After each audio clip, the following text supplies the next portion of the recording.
sponsored, motherfuckers. We're not sponsored. He's like, anything's getting put behind. That's my own though, Okay, and then yeah. this was a gift. Man, I'm looking forward to chatting with you today, Hani. Likewise, this will man. be exciting. Thanks for having me. I was always looking forward to coming here and chatting with you and Awesome. checking your space. Yeah, it's a unique vibe for sure, but I does what it needs to do when I need it to do it. Yes. So yeah, I'm always like the handful of times we chatted with you. I chatted with you. I've always enjoyed, and I know, man, I've been seeing you like you work very hard. You work late. You work early. Like I see you just always being busy and doing things, coming up, going everywhere. So I'm man, I'm very excited to talk to this. So yeah, thanks for coming on the show today, brother. Thank you for having me. Pleasure of mine. Right on. So let's kind of kick it off then with taking through your transition, like grade 11, 12, leaving high school, and then we can kind of go through everything from there. Grade 11, 12. So my story started, I grew up in Jordan, up till grade 11, 12. Yeah. That's when I started applying for universities in Canada, in the US, in England, even in Australia. England was the best option since it was the closest relatively to Jordan. Right. But then Canada was a nicer option because I was getting more scholarships, I was getting more options here. Sick. So that's why I chose Canada. So the option was between the East Coast or West Coast, between like Vancouver or Toronto. I should have went Vancouver.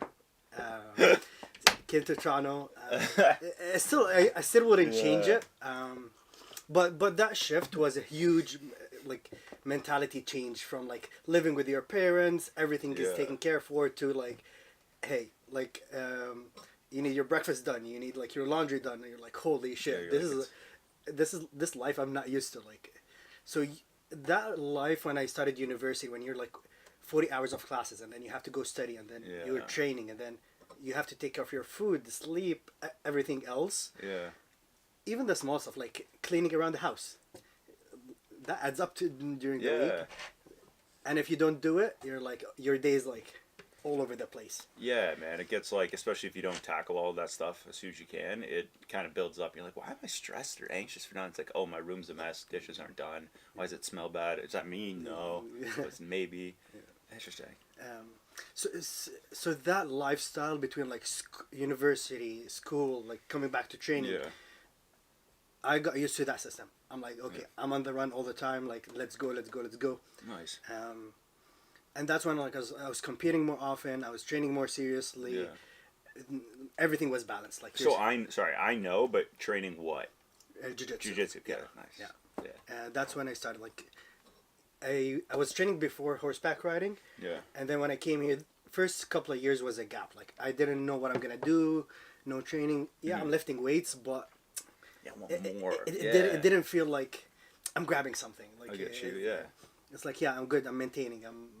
Yeah. And slowly, like, and then I met this guy, and he's like 120 Russian guy, and we were in the lab in university, and he was taking everybody down. I'm like, dude, how are you fucking doing it? Yeah. And he was like showing me a Kimura. I'm like, dude, you're making this shit up. Yeah, where's this coming from? Where, like, how are you coming with this? And he's like, yeah, come to a gym. I'm like, okay, I'm gonna come with you. I'm gonna see what they're teaching you. That was the first. You're hooked. I'm hooked. I love it. I'm hooked. Yeah. So yeah, that was that was the good balance in university. Nice. What was that first like day of what was that first day of jiu-jitsu like? Because you're what, like 20 at that time? 19, 20. Yeah. Okay. Like it's definitely scary. Yeah. And that feeling doesn't go away. You just get used to it. I see. Yeah. So like even when I go to a new city and I go to their gym, I get that feeling. Now it's normal. Right. You get used to it. Yeah. But when you do it so often, it doesn't become like, oh, I am gonna go do this and I'm gonna have that feeling. Right. It's gonna be like, oh, that's no. I'm expecting that feeling to come in. I see you. Yeah. I'm like, okay, when I'm gonna go there, that feeling is gonna come in, and that's okay. Yeah. I love it. Yeah. Nice. Okay. So then, kind of, what'd you decide to do? Like, what was your like? Did it matter? I guess my question is, did it matter more what you were gonna study in Canada, or did it matter more just getting to a certain, like, just getting here? At that time. At that time, just coming here, just Yeah. getting an offer. I see. Yeah. But back in 2007, applying here, you need enough credits. So I Uh, couldn't apply for like a bachelor of administration. right. It needed to be like something worth. I think they called it like, a scoring system. They had a scoring system, Oh yeah. Okay. and each like education level had a different scoring system. Mm. So I was either have to be an engineer or like a pharmacist or like a dentist or like one of those Oh, to okay. get to be able to get my PR after and like I to see. be, Yeah. so it was like okay, either engineering, Yeah. but what kind of engineering I'm gonna do? Yeah. There's a lot. Definitely not a doctor. So engineering was one of my top, either mechanical or like Yeah. electrical. Yeah. And that's what you ended up That's what I ended opting up. for. Yeah. Nice. So when you kind of had that decision made, and you're like, okay, yeah, I'll just, like you met the tier. It sounded more like it was to, correct me if I'm wrong. Like it was just get here, and then it's kind of, okay. The last decision was to decide, like, okay, we'll do electrical engineering when we get here. Yeah. Yeah. I don't think it like I was in between options. I'm like Yeah. either my top choice is gonna be electrical or mechanical, electrical, and then computer. Right. So I'm one of those. Yeah. Yeah. So then, in that time, what was like the aspiration? Was the aspiration a lot of like, oh, I want to kind of see where this goes, or did you always like know you wanted to do something kind of adjacent to it, or not quite, or more in real estate? I guess is what I'm asking. It's funny you're asking this question, and I kind of predicted it's gonna come, because whenever you're doing something, Yeah. you're not sure if you're doing it in the right direction, I see. Yeah. and what am I gonna get out of it? For sure. It doesn't make sense. The dots do not connect Yeah. till you're finished the dots. So like till you look back, that's when the dots connect. Right. So since I joined engineering because I really enjoyed problem solving. Yeah. I want to have a solution. Like I'll see something broken, I'm like, how can I fix it? Yeah. If I see something working, I'll break it. I'm like, how can I put it back together? I love it. Yeah. So I'm like, okay, like I really enjoy this. I don't enjoy like my artistic side of the brain is like dead. Yeah. Doesn't work. So that's where like, okay, I need something where like Yeah. I'm problem solving. I'm like working on problems, creating new stuff. How can we improve this? Yeah. Engineering teaches you that. Teaches Right. you the principles of that. Why is this possible? Why is that not possible? Like the principles of physics, principles of mathematics, statistics, and all that. Nice. Yeah. But when you take that into real life in engineering, it doesn't like translate the same thing. Oh no. No, it does. It's not the same thing. Right. So the study is different, but the Completely different. application in real life is different. So I did a couple of years of engineering at the beginning, and then I'm Yeah. like, you know what? I'm not solving problems. I'm just like Yeah. saving the day. Yeah. Like you're just surviving. And that's when like my work was more focused on installing like control systems and gathering this input. So then, Exhilarating. so like, hey, put a sensor on this like Yeah. water pipe. Put this on that system. I see. Yeah. Put it- Important, but Important if you can make sense of it. I see you. Yeah. Okay. Because at one point you get so much data, and you're like, okay, what does this mean to me? Yeah. What can I do with it? So like, okay, I don't know what you can do with it, but let's look at one number. Yeah. Why do you have a low percentage of closing, or why do you have a high percentage of change orders, for example? Let's review the initial budget. Okay, what number can we go after to minimize our like back and forth? Yeah. And that's how I got into like data analysis and reporting. Cool. And through that time, I gained some experience in like retail, healthcare, fintech, Yeah. and that's the experience I'm bringing back to like the business I'm working on. I see you. Interesting. So when you were kind of in that phase of like you had just graduated, right? Engineering, you just kind of decided how all that works, and then you kind of like, okay, like I don't like quite see like I don't have this like ambition for this, right? Or maybe it just ran its course because it isn't. I find too, a lot of university programs are like that where they're very much different than what we're studying. It's like we get into this, at least for me, it's like we get into certain things because we're interested in learning about it, right? And then once we get out of it, we realize it's not at all like that, what we were kind of shown. It's like, hey, take everything and figure it out, and there's a big gap between the graduation part and then the actual application in real life, which sounds like it's similar. 100%. And Yeah. I'll give you like example, like Amazing, yeah, please. when we were in university, like University of Toronto is like the top 10 in the world. you'd expect they're teaching you some Yeah. like, secret shit. You would hope, right? The programming language we were taught Yeah. was based on the 70s. So like Brutal. exactly to what you were saying. When you're going to university, they're teaching you stuff from the 10, 15 years ago. Yeah. They made sure it works. This is what we're gonna do. This is what we're gonna write in books. The book get printed. 2 years later, they gets distributed. Yeah. So you're learning something that was relevant 10 years ago, maybe. Mm-hmm. But when you go to the field, you're like, holy shit! I learned how the circuit works. Yeah. But how does the panel connect to the fuse to the Right. and you're like, why didn't they teach us that? Yeah. Because they needed 2 years to write the book and then 2 years to Yeah. do research. And the standards change every year or every couple of years, Every right? month. But yeah, literally, and then standards change so frequently. But then looking back, it's like, well, the material we learned is outdated. So it's like we're working backwards because I was like, we always have to be learning new things, but we're always playing catch up. That's exactly it. Yeah. So that's where I'm like, okay, I learned a lot in the university. Yeah. It's almost you're testing the RPM. You I put an see, yeah. engine into an RPM. Yeah. You're like, can this engine handle 10,000 RPMs? Right. Can this handle 11,000? Yeah. Okay. The norm was like 3, 4. These kids can handle 10 or 11. Right. What do you do with that 10, 11? Is the life after university. I see you. Yeah. So you have to carry that. That's on your responsibility to always put 1 hour, 1 hour, 1 hour. And that's compounding effect is so relevant when you're in your 20s. Yeah. Oh, for sure. Because if you assume you put 1 hour a day Yeah. on top of your peers or your colleagues or whoever you're in your age group, Right. every year you're getting about 15 to 20 days on top. Yeah. So Incredible. if you put 2 days, every year you get an extra month on top of everybody else. Yeah, and in 5 years, it's an extra like almost a year. Almost a year. You're like, what? Yeah.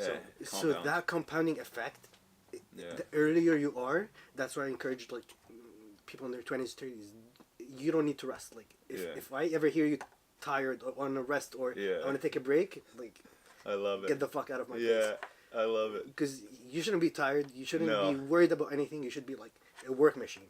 Yeah. And there's no excuse for it. Like No, you're right. Yeah. It's man, it's funny. It's kind of I was telling this about to a friend of mine, Devin, a couple weeks ago. A lot of people I know, not a lot, but a handful.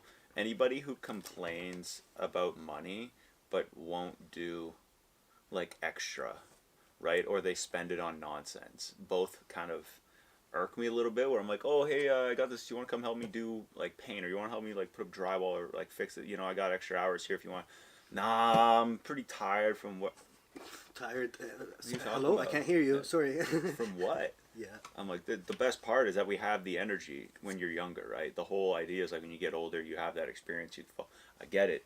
But when you're to your point, just to echo it, in your 20s, because I believe in the importance of it, 20s and early 30s, like you have all this energy, all this time, use it. Use it to your advantage. Your immune system is as healthy as it's going to be, right? It's like we can train first thing in the morning and then train at night. We can like do 10 to 12 hours a day and then also like do whatever we can that night or work extra, hustle. And I found out too, something I think you'll get a kick out of is a lot of times people like we're used to working the 40 hours, the 9 to 5. Let's say that's the norm. That's just like a baseline entry everybody has. I think it's what you also do after and on weekends that is maybe not even side hustle, but that extra jobs you're taking or extra work or extra things you're working towards. That's the difference maker, right? That's what it takes to get ahead. Because everybody has 40 hours that they work, right? For somebody else or for whatever, self-employed, whatever it might be. But those extra, the 50, the 60, like 70, even 80 plus, right? Those are what actually I think make the difference. We all start on a baseline. It's like, oh, you work 40 hours, I work 40 hours. Okay.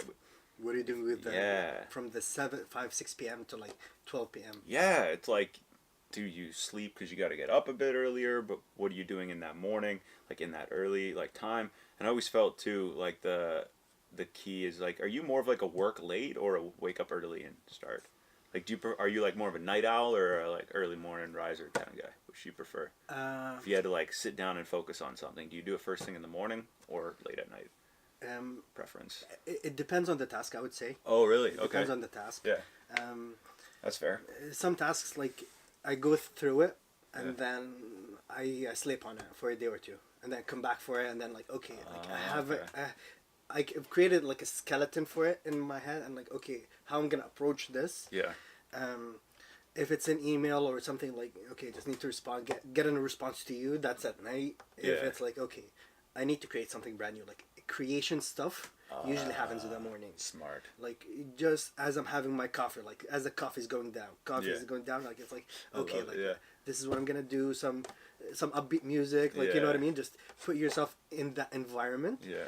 Um, Smart. but like Yeah. again, successful people do what they have to do, whether they feel like it or not. So You're I don't right, care. that's the difference, I yeah. don't care how you feel. Make yourself feel that way.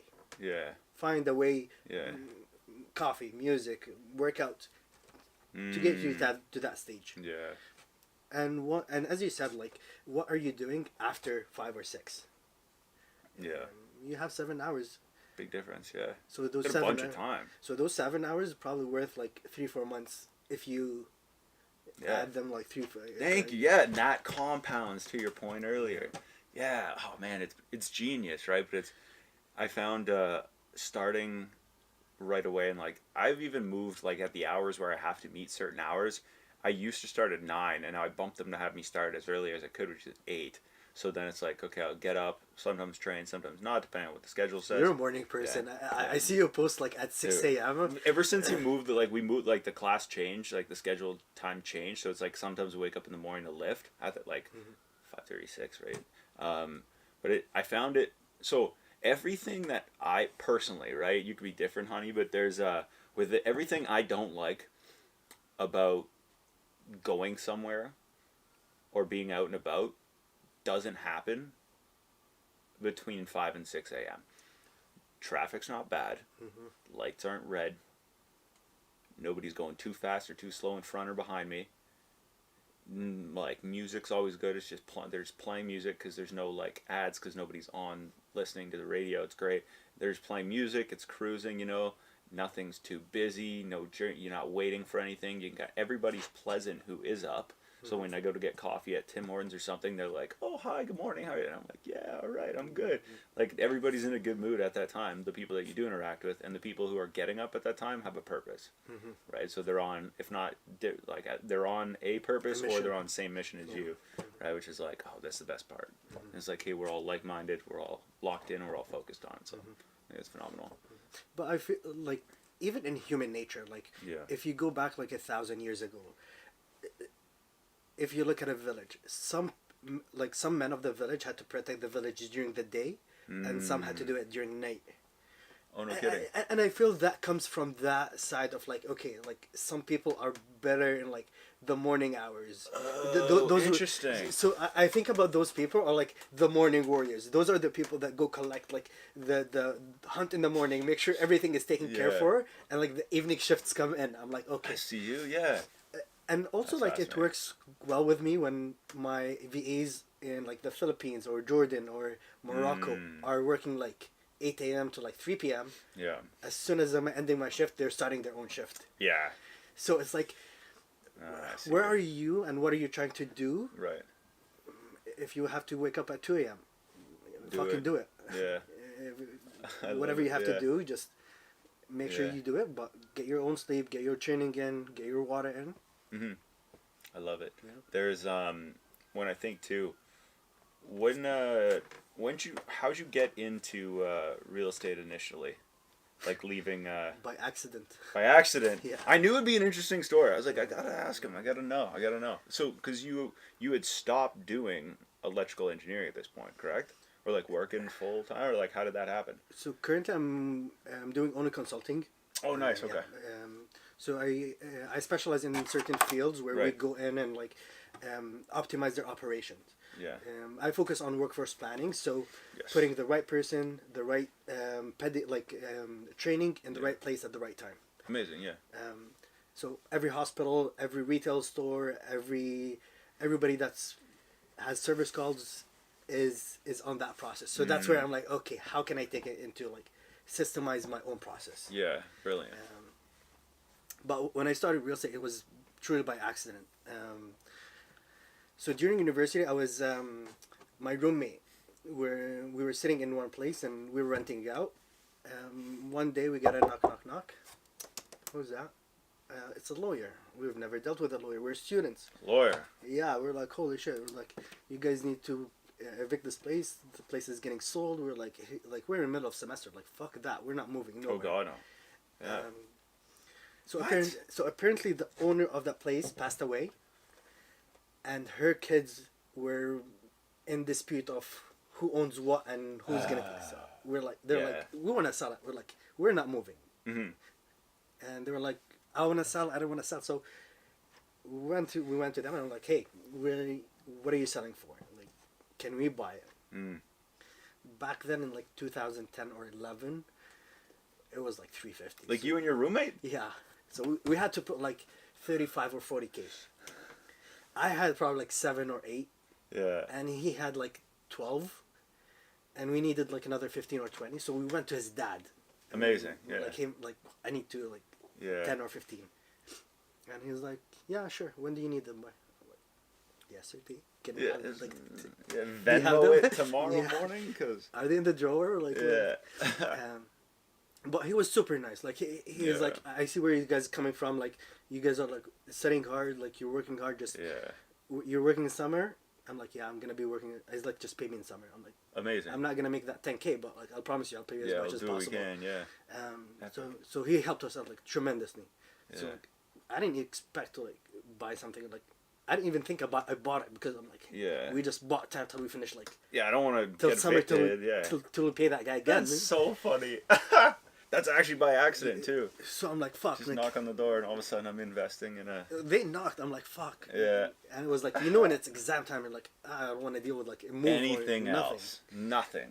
I'm like, if unless you're bringing me food, do not knock on my door. That's it. Yeah. It's done. Amazing.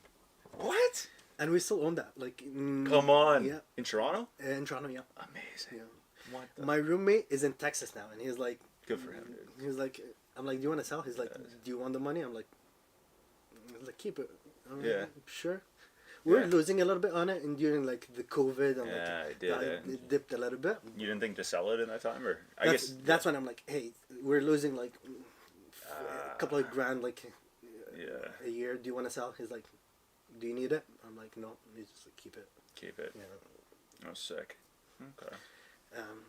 So it was absolutely like accident, and then came 2015 when I had like couple of years of experience. I'm like, okay, I bought like all the toys I wanted, and I bought a car. Like, I'm like, okay, I got out of the system. Yeah. I'm like, okay, I need to like. That's awesome.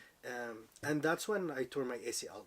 Oh. So when I tore my ACL, that was like, okay, like I literally could be not working at any point of time. Like I couldn't go to work for like 3-4 weeks. Jeez, yeah. I got like benefits and all that, but sure. Like, what if they didn't have benefits for me? Yeah, you got lucky. So what if they didn't cover my expenses with that benefits? Like it was a portion off, so I'm like, not sustainable, not a good idea. Yeah. I'm going to be making good money, but not good enough to help me if anything happens. Yeah. What if my other knee goes out? So I'm like, okay. Yeah. And that's when I'm like, okay, let me start buying. But back then I didn't know much about where and how. Yeah. I was living in a condo. I'm like, okay, I need to get more of this.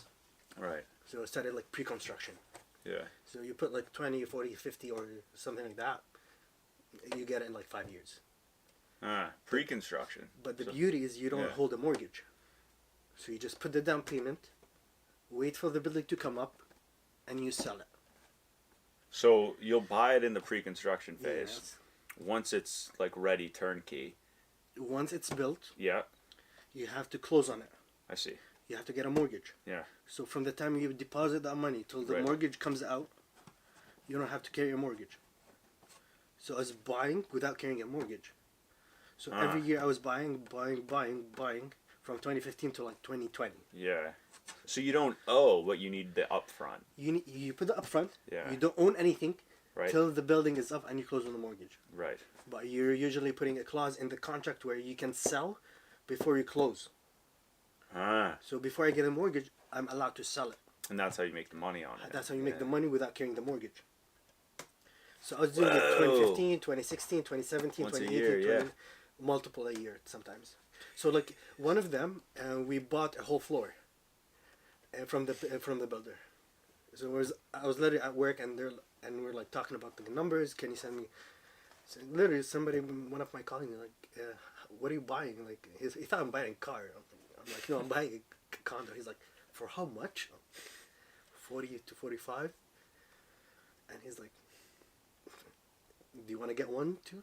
I'm like, yeah, I'll partner up with one. No way. So I put half of that, Yeah. and then he brought his like brother and his brother's wife. Yeah.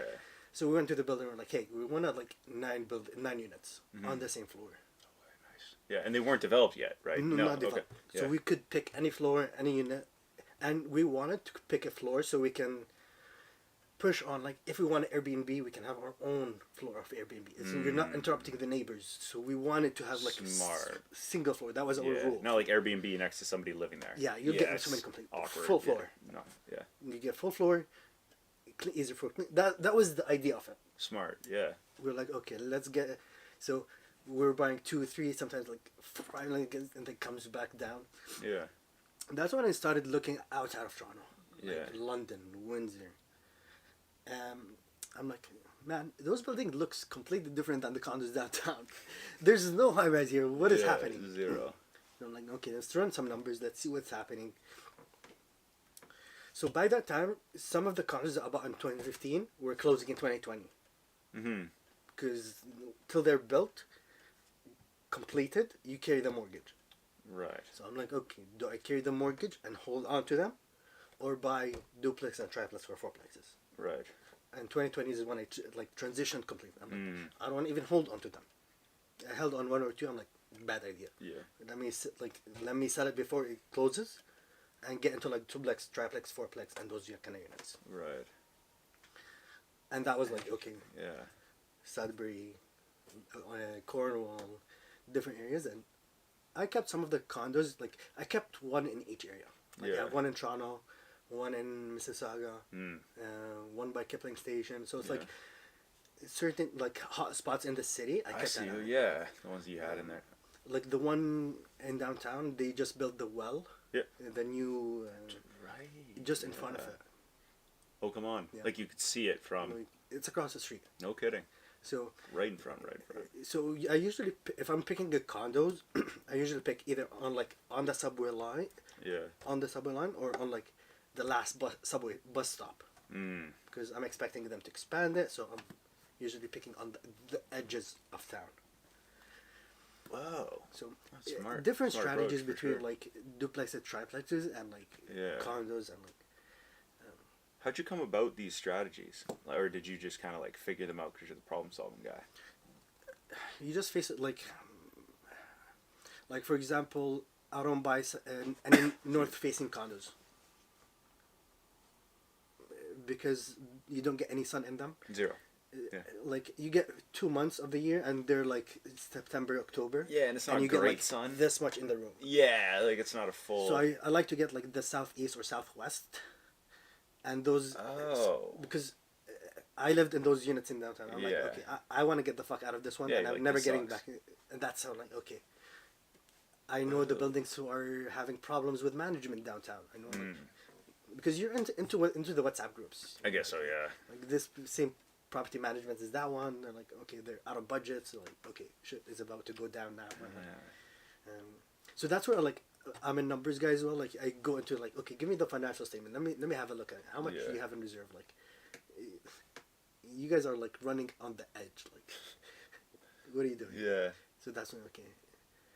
So that's experience with like living there and yeah, in the area, kind of area. Understanding what like the flow of everything, what works, who to avoid, where to move, where to not go, which areas get the better rent. Yeah. What are the things that are most asked for, and that's why I like sometimes when I come to Sudbury, I like to spend some time here. I don't like to come for like a day in and out and like. Do you have one property, or you say you have a few? A couple. Few properties. Yeah, makes sense. Yeah. So if there's nothing vacant, my trip is usually shorter. Yeah, makes sense. If my trip is pick the coldest week to come up. Brutal. Nice. Yeah. Okay. So when you kind of come up, what's the I guess what I'm asking is, you go to each different, like, you kind of babysit them, right? You oversee them. You don't. Sorry, you don't have to babysit them, but you oversee them, right? When it comes to picking, like, very very important, picking like team network and stuff like that, people you work with, what kind of, do you have like a mental checklist of everybody that you have in like the network that you kind of go through, or what does that look like for people you work with in that sense? It could be from top down, like consultants or people who buy, or lawyers or whatever, to like people who take, you know, realtors and stuff. It's a hard question. How do you pick people? You have to trust them. Trust is the first thing. Like, I have to trust you because I don't know what you're capable of. I know what I'm capable of. That makes sense. Yeah. But the people I work with, I think what I look for is we're one team here. Yeah. And like, I need to help you to help me. Mm-hmm. And if we don't communicate together that well, like, if there's no communication, I'm gonna have like, I'm okay like, if you're confrontational, if you tell me, hey, this is gonna work, I tell you, no, it's not gonna work, and you tell me it's gonna work, and you convince me, I'm okay with it. I need people to but when that communication is dead, okay, I'm like, either you're too busy, or you don't know what you're doing. Yeah. Because if somebody knows what they're doing, they're gonna be like, I'm gonna do 1, 2, 3, 4. Yeah. I'm gonna expect 1, 2, 3 from you. Yeah. Is that okay? Easy. Yeah. I know exactly what's gonna happen. Yeah. But if somebody goes in and is like, let me have a look, it's taking me a couple of days, and then like 2 weeks later, hey man, like, any updates? I'm like, I'm still looking at it, and then like you get it in like 1 a.m. I'm like, dude, you're like, okay, I need faster responses. Yeah. So I like people like, in any sport too. Like if you're playing basketball, like you want to play with people that pass the ball as often and not like dribble across the court and like shoot it. Yeah, even if you're the best scorer. Yeah. I want to pass. So that's where like my engineering skills come in. It's like there's almost like 32 trades in real estate. Really? At least I would say. So many, huh? From lawyers to accountants to realtors to contractors to electrician to plumber to to each specific trade, and then you're the person that's in the middle. So how do you collect the information that he gave you and he gave you and he gave you, and put it together and send it to that person? And how do you make it visible for these two but not those three? And if you keep asking for the same question, can I give you something that you just have to refresh and take it off of my plate? Perfect, done. And then you can come back, hey, can we change this and change that and change this and change that? I love it because that's how I'm improving my system. But if you go and like, I never hear from you, I'm not getting any feedback, I'm not improving, you're not improving, I don't know why. Even if you have the best coordination with us on the system, but I want communication. Oh, that makes sense. Yeah, and you can't develop that trust, as you're referring to, which being the key, without the communication at all, right? The open lines and the understanding. And like slowly you build that trust. Like, for sure. The first 5 times it's gonna be like, hey, can you change this, change that, change this, change that? And then I'm gonna be like, hey, the next deal's here. When can you get it back to me? It's faster, it's smoother, it's and that's what I like to build. Like I want to keep it consistent. If I'm working with the same person, we keep that relationship. Let's push it. Another thing I like to focus on is the equity part. So if I'm working with you, I always like to offer, if, hey, this is a project, if you want to be part of it, we'll pay you all your cost. But if for your labor, you want to take it as equity, sweat it out. I'm absolutely happy with that. Interesting. Because I'm paying the same. I want to pay you more with equity than I'm paying you with labor. Because now you're as invested with me in the project. Right. And I can use that money I would have paid you into putting it to the next one. So it's a win-win for me and you. Unless you say, hey, Hani, I want the money now. Or I want X amount of money now, and put the rest for me in equity. Sure. Or, hey, I really need the money in the next 2 years. I don't want that. Right. Or I'm not interested in that building. You know what I mean? Yeah, it makes sense. So for I sure. always leave the option open. Oh, interesting. And it's so funny. Like you might be like, hey, I'm not interested, but my wife is. And like, hey, I'm not interested, but like my friend is. Or hey, let me talk to this guy. Show him you know what I mean? Because when I work, I'm an open book. Like if I can't open my book to you 100%, like what I'm like. Yeah, and you also part of you, I'm sure, expects that same in return, right? 100%. Yeah. Like what I work on, like, and like they see it across the line. Like so, if the investors want to see what did the plumber say when he went there and what pictures he took, Right. they can go in and like take have a look. Yeah, that makes sense. But if they want to just see there was the plumbing issue and just walk by, that's absolutely fine. Yeah. And that gives confidence. Like if I can give you all the information, Yeah, great. read whatever you want. Yeah. Switching gears, and we can circle back to the consulting stuff that I'm priming you for later by asking or by mentioning that now. But I will want to ask about the transition into consulting shortly. But switching gears, because I'm really curious before I forget. You climbed Mount Kilimanjaro recently, yeah? Yeah. Last year, right? 2023, yeah. Oh, okay, yeah. 2 years ago, yeah. I guess now 2 years ago. 2025, yeah. Yeah, damn. Like last year, 22 Yeah, years yeah, ago, yeah. I thought it was almost 2 years. Oh, wow. Yeah. So, talk to me kind of like the initial idea, because that's going to be that's one I really want to do, and I didn't know anybody who did it until I saw you do it and was like, I know somebody who's done it now. I need to ask. So, as a personal, selfish question, tell me about that journey. Why I did it? Yeah, initial idea to. I definitely was not planning to do it. All my friends were like, they started a group chat and they're like, Yeah. hey, we started to book, and I'm like, oh man, I'm getting this FOMO. Like they're gonna go have so much fun. Yeah. I didn't, because I hiked so much in Vancouver, so I'm like, Yeah. I'm not craving a hike, but I'm craving a vacation. I get you, yeah. So everybody was I going. love it. So remember that I came in with a vacation mentality. I'm like, I need a vacation right now. So everybody's like, yeah, let's book. Cool. Okay, what do we need to prep? They're like, yeah, we need to prep everything. I'm like, define everything. They're like, what does this camping mean? gear, like backpacks. I'm like, that's easy. Like we're going camping. Yeah, fun. say less. It's easy. And then like 2 weeks before, we're like, prepare yourself. Like there's gonna be like minus 15. I'm like, minus 15. I'm going to Africa. It should be like plus 13. What do you mean Yeah. minus 15?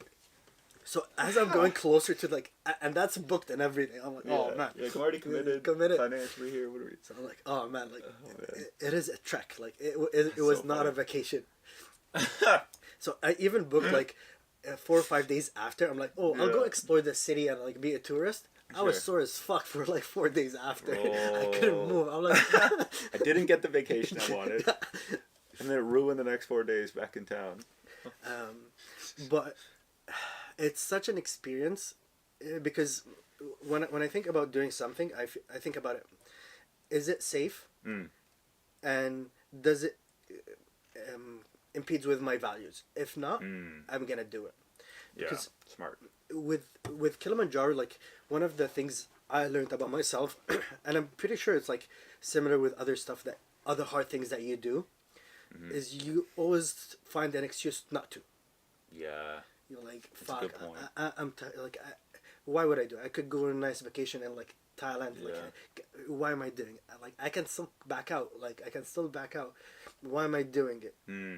But what you get on the other side Right. is when you tell yourself promise and you go through with it and you find whatever reason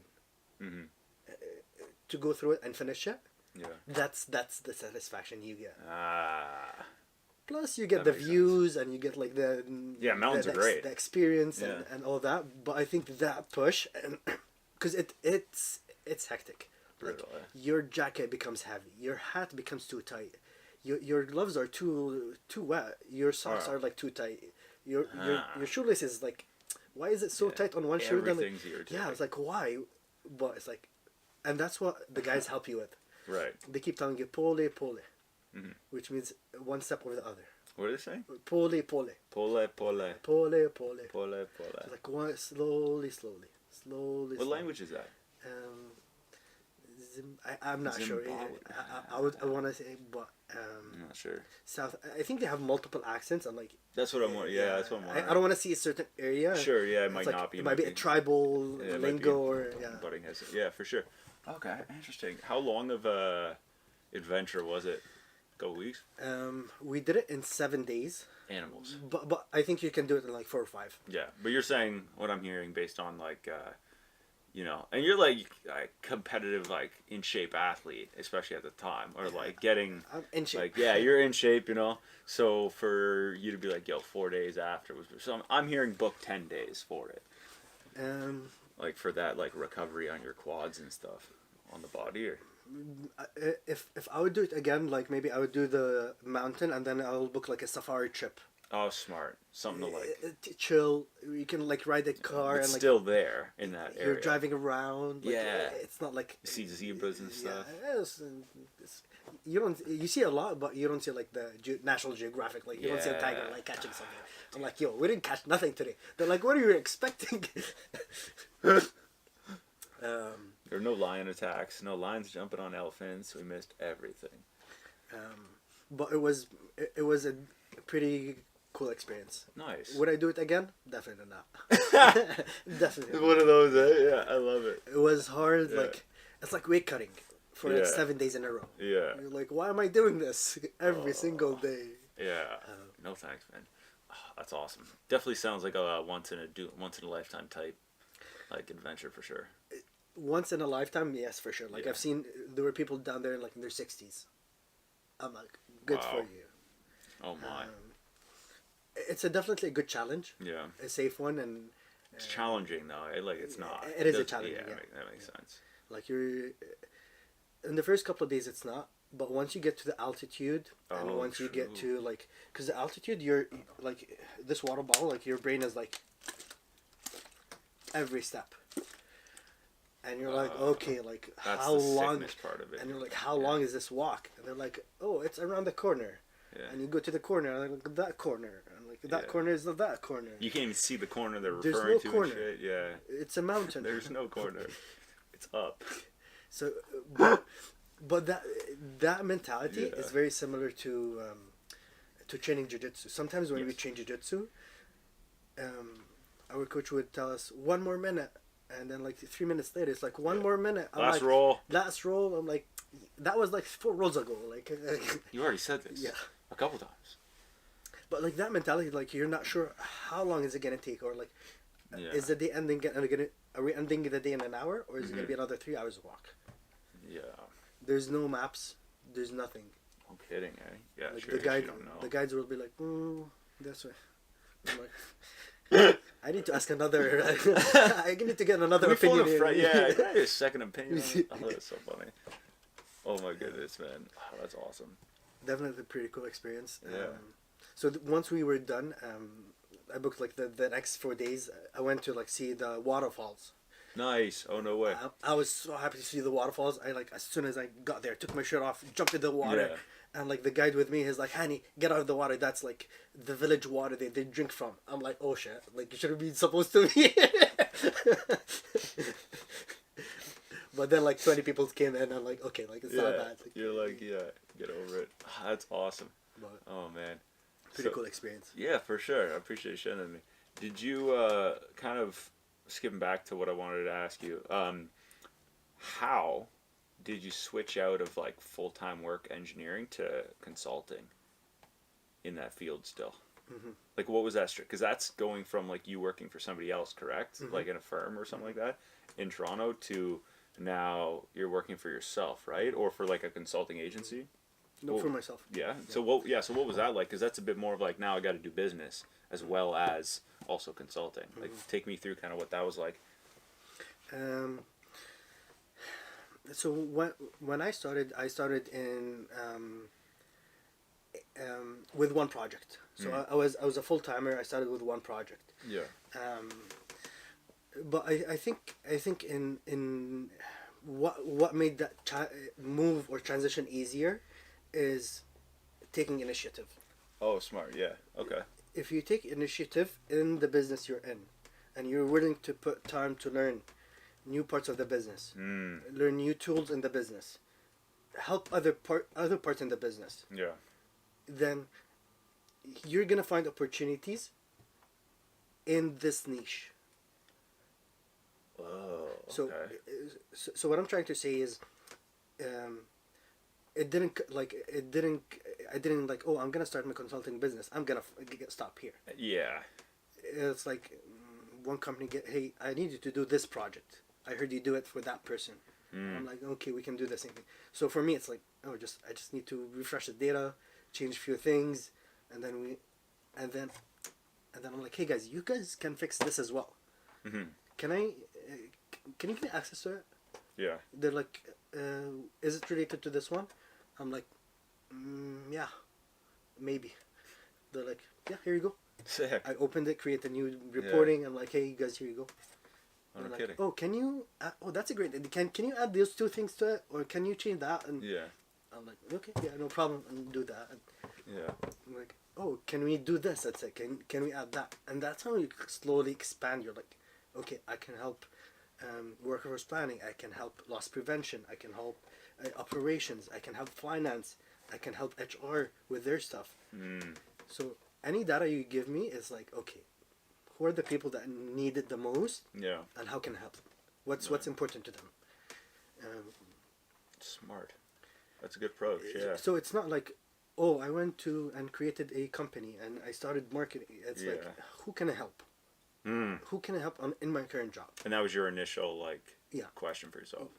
Who can I help? Like I was sitting there and like everybody leaves at 5. Everybody has like 2 kids and a dog. I'm like, fuck. Like my training starts at 7, so I have 2 more hours here. You got a couple hours. So Yeah. what am I going to do? I love it. So I'll try. Hey, what are you working on? Like, what's the problem? Okay, if you had the chance to fix it, what would you do? And they would give you the answer. Okay, sounds good. If you had a dashboard that would present numbers for you, what would you want to see on it? Oh, I want to see my mortgage divided by principal and interest. I want to see my taxes. I want to see my insurance. Oh, you know what? I want to see them broken down by month and month over month. Yeah. Can you add a filter? And then like it builds up. But if you do the bare minimum, it's never gonna be enough to get out of it. Right. You have to be like proactive.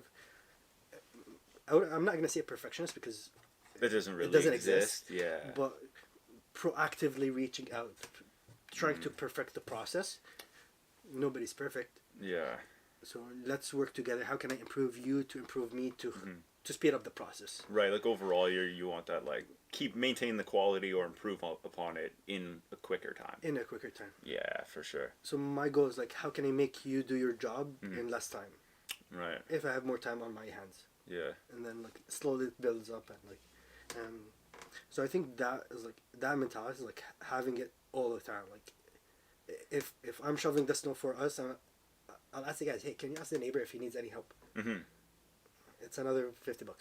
Yeah. But you know what I mean? Like, being proactive. Okay, how can we help not us, but around us if it doesn't impede us in a negative way?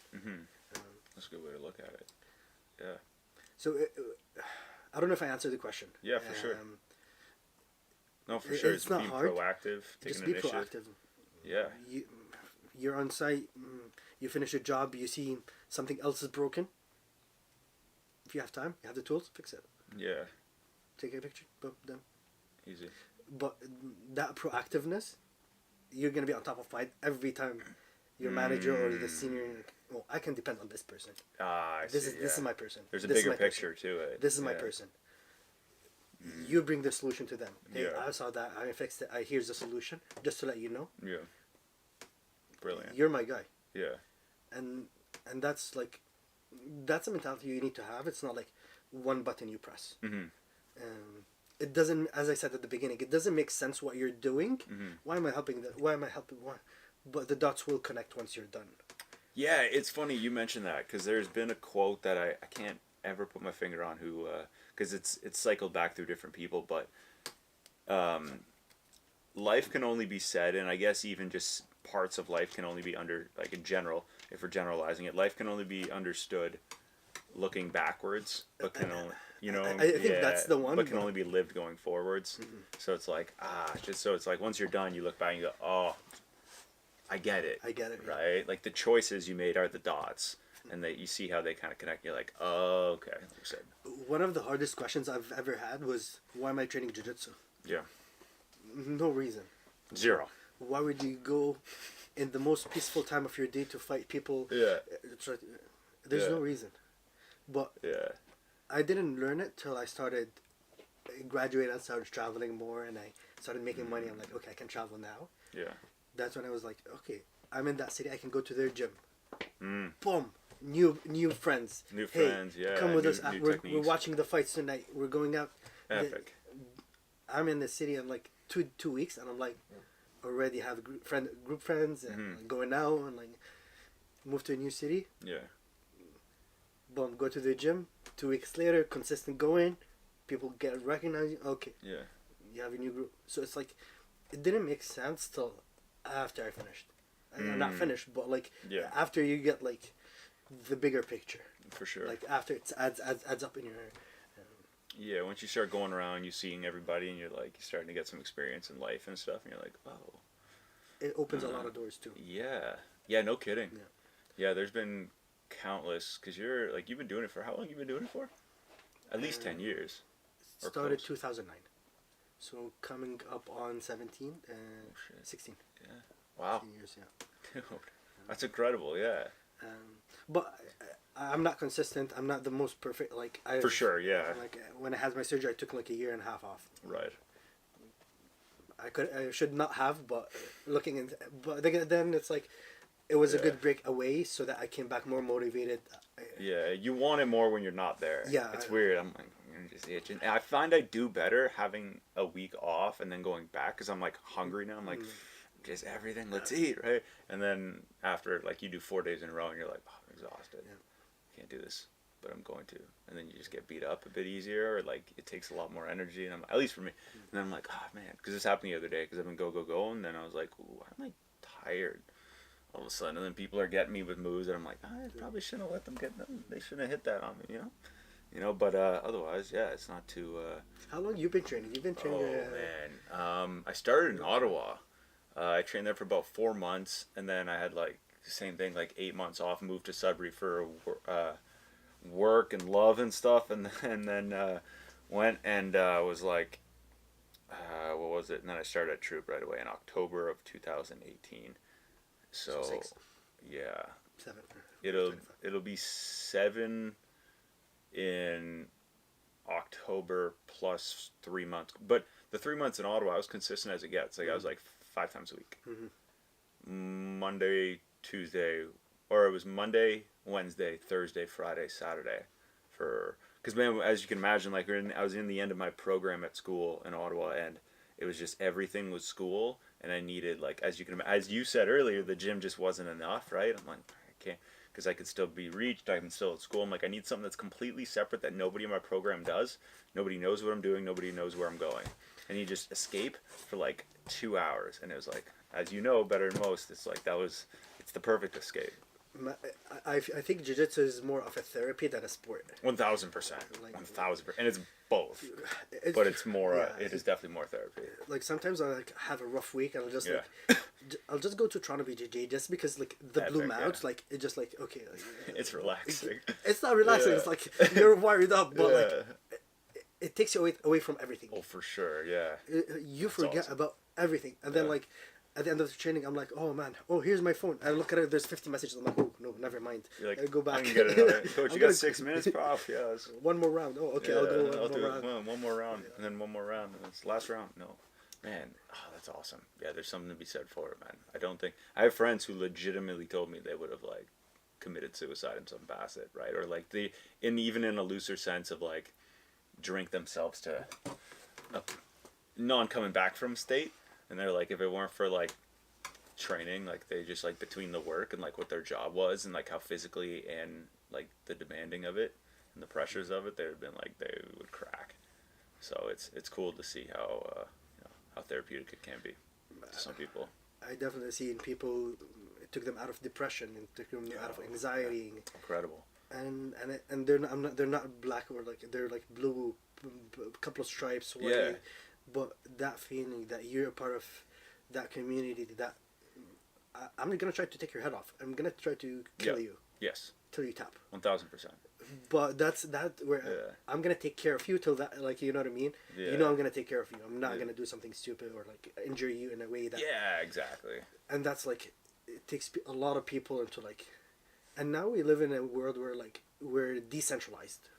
Yes. Yeah, very much so. Everybody's like, even when you go out, like everybody's on their phone.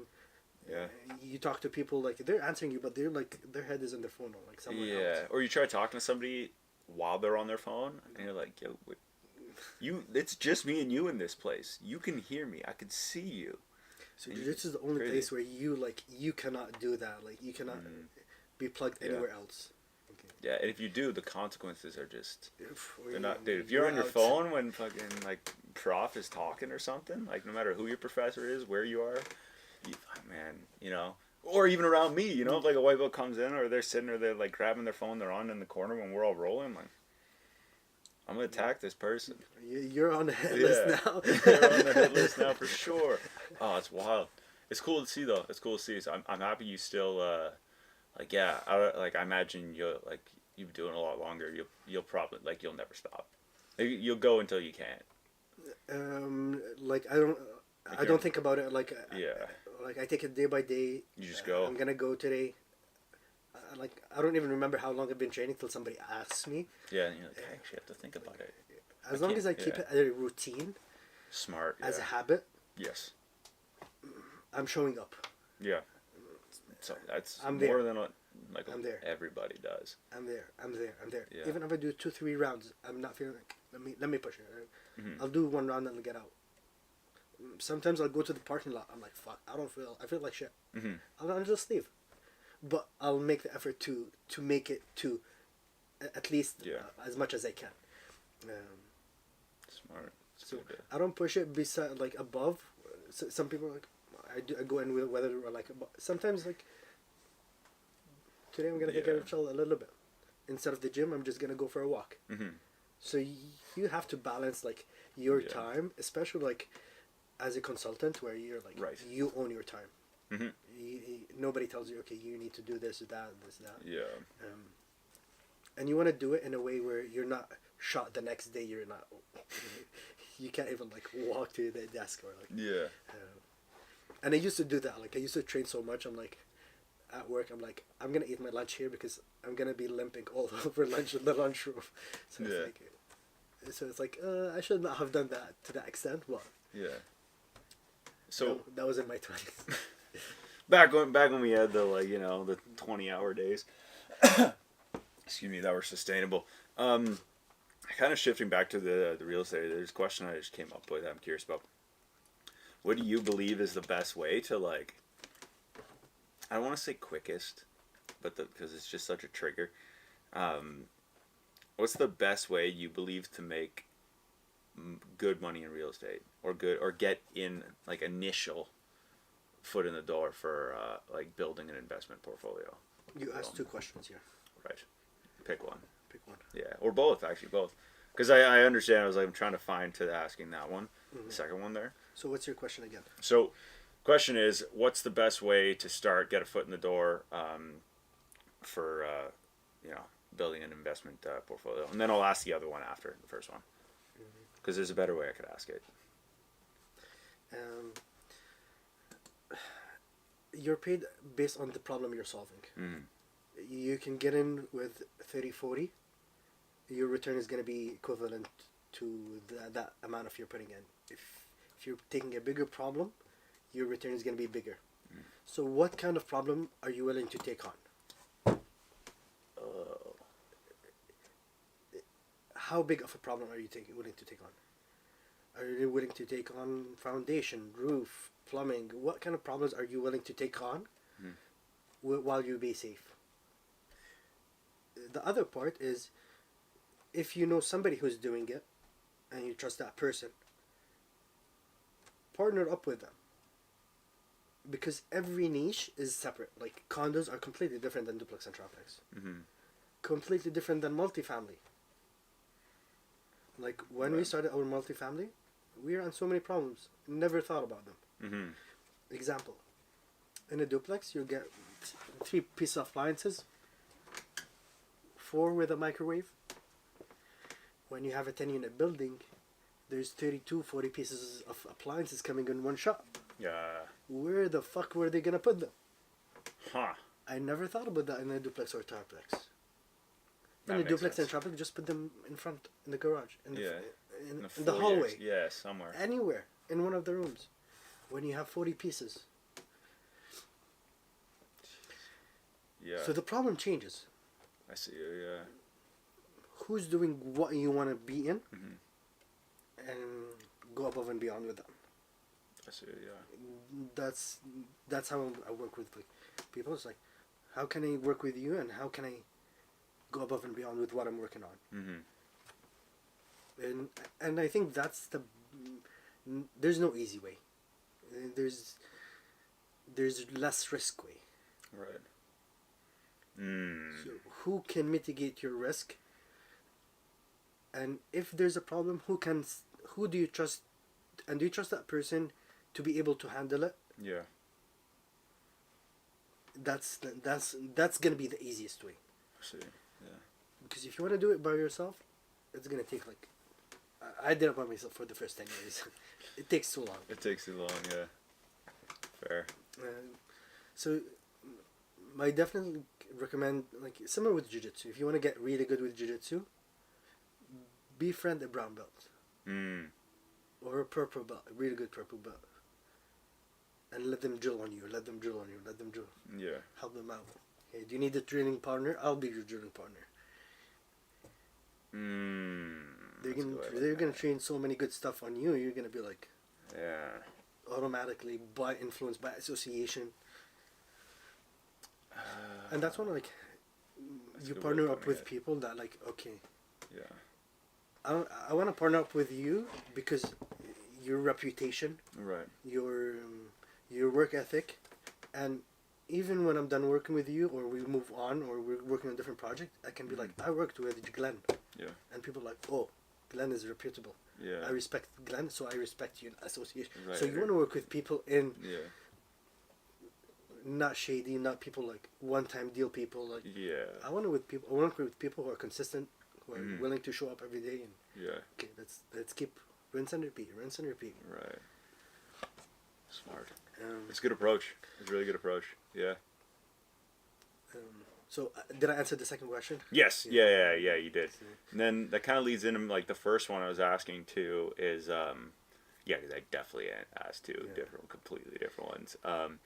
The first one is because you mentioned like multifamily. But that's good. Like your brain is like. Yeah, I'm like, I mean, there's so many things I want to. Yeah, sometimes it's harder for me to like divide the two when I'm listening. Mm-hmm. So if I'm listening to you, I'm like, I need to pick the next question. So I'm listening, but I'm like, okay, I got this one ready. And as I'm saying it, I get something else that takes over once I'm done listening. And now to talk, time to talk. So I'm like, damn it, yeah, mile a minute, right? But what I'm curious about, because you mentioned the condos, the multifamily, duplex, triplex, you name it. Which is your like? Which would be a good initial one to invest in if you've never done, or is it like a flip, or is it like a rental, like a two unit like duplex, or is it like which would be like the best initial one to jump into, from what you've kind of seen and how you've seen things work out? What's the initial? What's it look like? Which is the best one? It's a hard question to answer. Yeah. Like one, it depends on the timing. When I see. Like, are you asking me 5 years ago, or are you asking me today? It'd be today, for Today. sure. Today, yeah. How much capital do I have with that? And let's say 100 grand. Sure. How much am I willing to risk this 100? You're not gonna lose it, but Yeah, it's a few factors. This 100, you're gonna pay for learnings out of that. You're gonna make mistakes with this, with that. You're gonna pay for mistakes. Right. So, how much of that are you? Is that like the lifeline for you and your family and your kids? Yeah, and, it's all your. or is this like part side money that you're willing to, like, if I lose it, Yeah. or even if I don't get a return on it, Yeah. I'm okay to even get like for 3-4 years, Right. or I need it in a year. You're not using all your emergency money to. No, definitely not. I see. And that's when, like, okay, I want to budget XYZ for this. I want to budget for this. So I want to split my capital between a project now and a project in like October-ish. That makes sense. So it's very specific on where you are, what's your skills, Yeah. where do you want to be, how long is it gonna be, Yeah, that makes sense. Yeah, the timing of it and everything. But like, to answer your question, and to give you an answer, Yeah. I think a single family, like a duplex, Yeah. would be duplex or triplex, would be would be a good option. Mm-hmm. Um, find a big or duplex or triplex. See if you can add a unit in there. Mm. You'll learn like the intricacies of like the plumbing system, the HVAC system. Yeah. You probably know a lot of it, but Right. when you're handling all the systems, when you see the problems Yeah. from all systems, then you're like, okay, I need this person to help me with that, this person to help me with that, this person to help me with that. Yeah. It gets a little bit. It can get hectic. It can, but it's a good like taste. I see you. Yeah. Okay. It's not like 15 units all at once or 40. No, don't get if you first one Yeah. don't get more than 4. Don't get more than 4 Don't for get the more first 4. one. Get a primary residence, Yeah. primary residence Yeah. on 4 and under, and then once you're comfortable, get the 5+. Huh. But live at that like Live at the 4+. at the fourplex. Yeah, because you for the can time claim being. it. I think as a primary residence, Right. Apparently, there's like a crazy capital gains if you. it's like 66%. It makes no sense. Like they're pushing That's frustrating. everybody out of the country. Like It did. My Nona a couple years ago or 2 years ago I think passed away, and she had a triplex. Right, been paid off for a while. Nice triplex, two bedrooms and a basement apartment, fully refurnished. Did half the rounds with my dad. Perfect, right? It goes to her 2 kids, my dad and my uncle, and because obviously it's not their primary residence, they get to pay, and I think it's like it's over 6 figures, like it's definitely over 100 grand for capital gains tax alone, and it's like have to take out a loan for that. He's like, dude, this is our retirement, and they upped it, and we're like, what are we? It's like almost 200,000 for like, and then you have to take a loan. He's like, I thought we were done with loans with this place. Like, what's going on? It's been paid off for like decades, and then crazy. It's a frustrating thing. but those kind of like as you're scaling, those questions will come up. Yeah. Like in our contracts, like my lawyer scares the shit out of me. Like, we'll be sitting on the table and he'll be like, okay, this is the deal. You're doing this part. What if you pass away? I'm like, who? He's like, you. I'm like, me? He's like, yeah. I'm like, I don't know. He's like, who's gonna like all these questions? Like, what if this person becomes incapacitated or like, unable to work or unable to perform? Like, how is like? Yeah. So What do you it's got like- in place then? So it's like, What? is those questions? I'm like, holy freaky. fuck! Like, dude, chill. Like, he's like, I'm doing my work. I'm just. Yeah, have to ask these questions. I'm like, oh man. They're uncomfortable, but oh my goodness, that could be freaky. Never even thought of that. And those are the things that like you set up like your estate planning. Yeah. Like, if this happens, then who's my kin and what do they do with it? Right. Who do they use and That's a good way of putting it. Kind of moving a bit forward. You've done a lot of just kind of like quick tips. I'm curious about. You've done a lot of networking. You have a bunch of different places. You've met a lot, like countless people. I'm wondering, do you have any like quick like if networking tips? Just bullet, quick form answer like networking tips people can think of when they go. Maybe they're new in an industry or new to a city and they want to like kind of get into the industry a bit more. They're starting at a job and they maybe want to like turn that like working job into a business. What does that look like? Like just networking tips, I mean. Like for somebody maybe in that scenario. Or it's like trying to break into an industry and get more connected. Something like that. With networking, it's a tricky one because when you're networking, you're meeting people from all walks of life. Yes, everybody. And it's not like people are getting interviewed before getting in, and they're like in the gym. I know everybody is like kind of athletic. Yeah. It's like you have some sort of like who are those like you're walking into a room like you don't know nobody. Oh, I see. So how do you add value? Like whenever I talk to people, like can I help him out? Immediately, it's like how can like that's my first like what does this person work on and what problems could he have and how can I help him? Like is there something I can help him? Yeah. And this is what I do. I can help with the 1, 2, 3, and this is what I do. I tell you what I work on and this is what I do. and this is how people like slow. If I tell you what I'm working on, you're gonna tell me a little bit what you're working on. Mm-hmm. Like, oh, nice, you're working on a duplex. What are you Yeah. doing with it? Yeah. So just being more inquisitive. People like to talk about themselves. It's true. It's very true. Yeah. Ask. Yeah. Just ask Yeah. and let it go. Yeah. I love it. And I think another point which I'm not the greatest at is the follow-ups. I see you. Yeah. So once you get a contact, That does write the happen. notes. Like I talked to Glenn about 1, 2, 3, 4. Yeah. I need to reach out to you with a message tomorrow, or an email, or a call Yeah. tomorrow, and then I'm like, let me respond to like my team before Right. I like, and then it's like gone. I'm like 3, 4 weeks later, I'm like, hey, Yeah. we met you here. I'm like, so I need to get better at that. Yeah. Maintain that momentum. Maintain it. Yeah.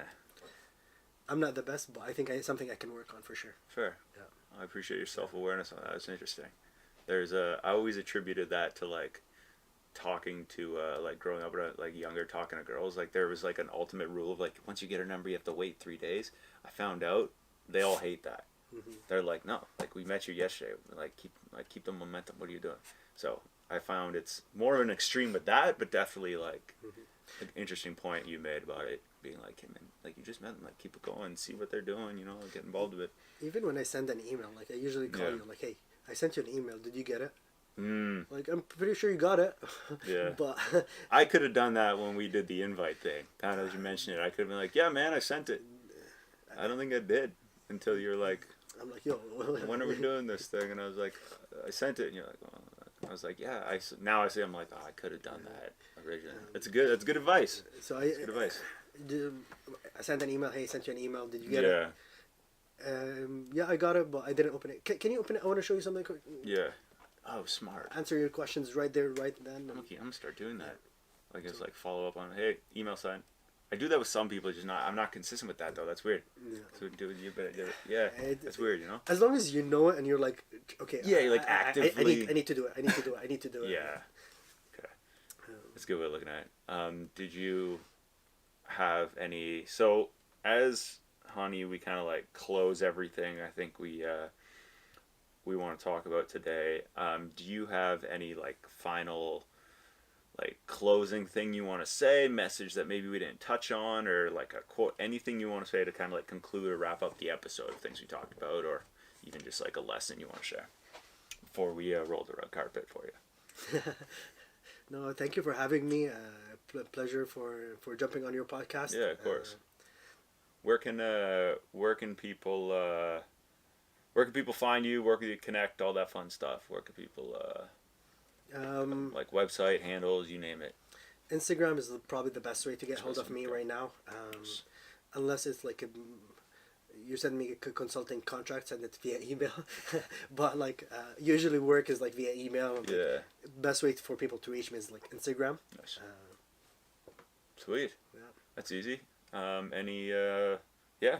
That's unless you have anything else to say, that's pretty much a wrap. Keep hustling, man. Hell yeah. See you at the top. I love it. Yes, sir. I Yes. appreciate it, brother. Thank you so much.